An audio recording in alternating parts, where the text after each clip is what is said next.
We weten natuurlijk dat de scheepvaart echt wel de meest vieze jongens zijn, want die verbranden echt rotzooi.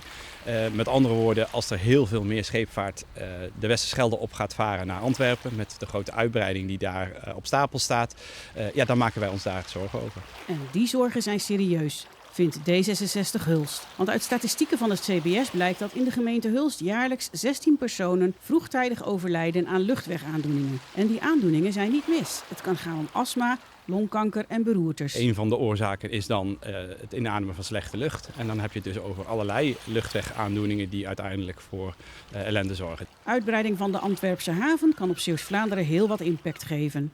Ja, de kleine haventjes zijn natuurlijk degene die als eerste heel veel gaan merken van al die nieuwe grote containerreuzen.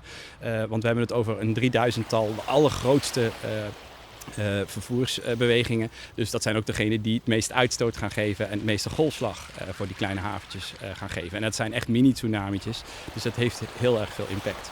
Zeker als je hier in een dorpje als Paal woont, als die grote schepen langskomen, je kunt ze echt ruiken. Er komt echt een walm vanaf. Je ziet het ook, maar je ruikt het ook echt flink. En dat adem je dus deels 24 uur per dag in. Als het hier nog veel drukker wordt, dan heeft dat gewoon impact op wat wij inademen. En dat is gewoon echt ongezond voor ons. Daarom dringt D66 er bij de gemeente Hulst op aan om aan te haken bij het Schone Luchtakkoord.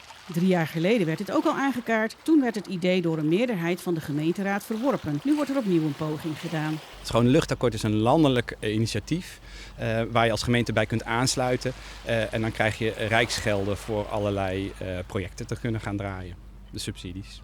Geen tijd te verliezen dus. Daarom deze noodkreet. Nou, we vragen vooral aandacht bij het havenbedrijf, dus het projectteam dat dit nu gaat doen voor onze zorgen.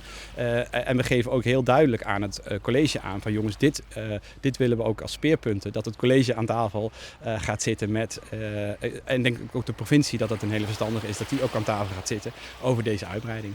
Is het dan alleen maar kommer en kwel? D66 noemt het een groene paradox. Want ondanks de uitbreiding denkt Antwerpen ook na over verduurzaming.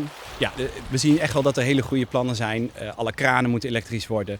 We zien dat we echt wel natuurcompensatie krijgen. Dus er worden groene gebiedjes aangelegd. Maar het is een flinke uitbreiding. Uiteindelijk gaan ze voor 4% groei per jaar. En dat is gewoon echt wel aanzienlijk. Het moet wel een echte verbetering gaan geven. Willen wij hier als Hulst echt blij van worden.